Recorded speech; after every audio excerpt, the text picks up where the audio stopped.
Hi everyone, it's Niamh here and welcome to my art journaling channel. Today we're going to be working with some StencilGirl stencils to create some awesome Christmas baubles using some gel printed papers. So I'm starting out with my large gel print plate, and I'm just creating some printed deli papers, and I'm not really worrying about what I'm doing. I'm just using a whole heap of stencils. So you can see I'm sort of putting my brayer onto the deli paper. I'm printing off over the top by just pressing the deli paper on. I'm overlaying prints. I'm not really thinking about what I'm doing. I'm just putting some colour on the paper because I knew I was going to tear it up as collage papers.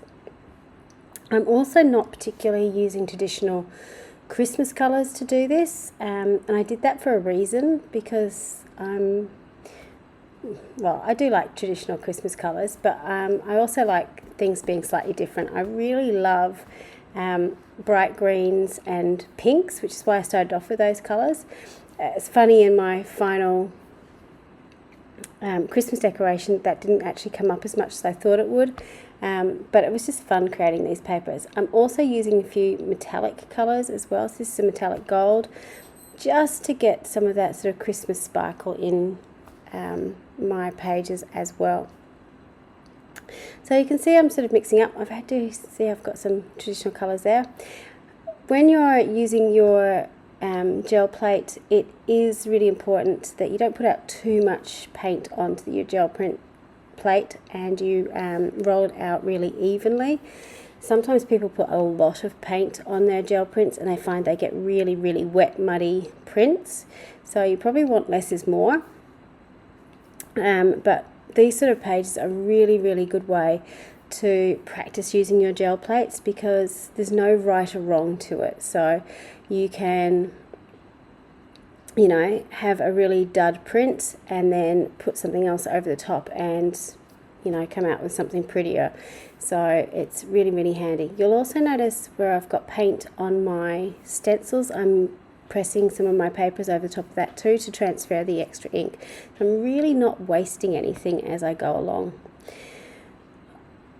Usually when I gel print, I sort of stick to one or two colours when I'm putting it onto the plate, but you can see here I'm sort of mixing and matching colours just to get different impressions.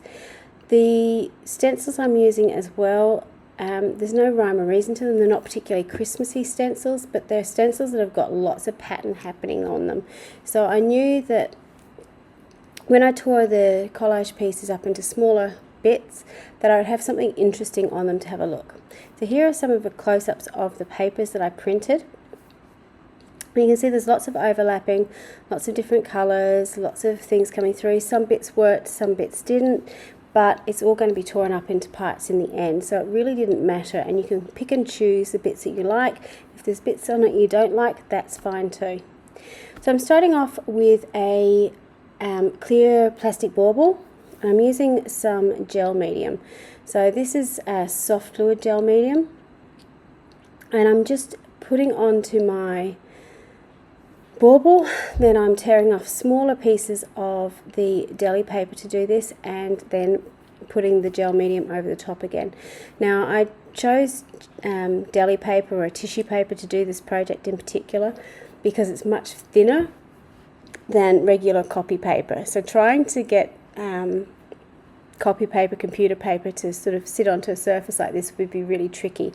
So using a much finer paper will work a lot better because it's just going to be that little bit more malleable. It's never going to be 100% smooth as you put it on. There's still going to be little wrinkles as you're trying to go around the curves, but if you tear your papers into smaller pieces, you have less problem with the wrinkling. So you can see I'm just basically paper macheing this bauble with all the different gel printed papers. So you can see all the different patterns going over it, and again, I'm not particularly thinking about the colours that I'm using. I'm just putting papers and patterns down that make me happy, because this is for me, it's for my tree. My tree's a bit quirky and eccentric, so that's what it's all about, and I'm really happy to have my mixed media little bauble on my tree.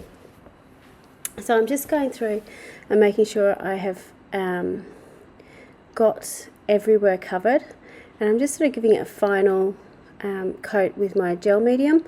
If you can sort of see me use my fingers to smooth things down. I often find using my fingers is a little bit easier than using brushes, but each to your own. It is up to you.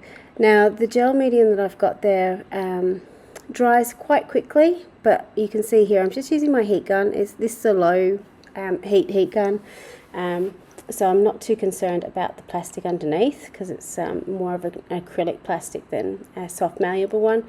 But I'm just being really careful and just helping that gel medium set.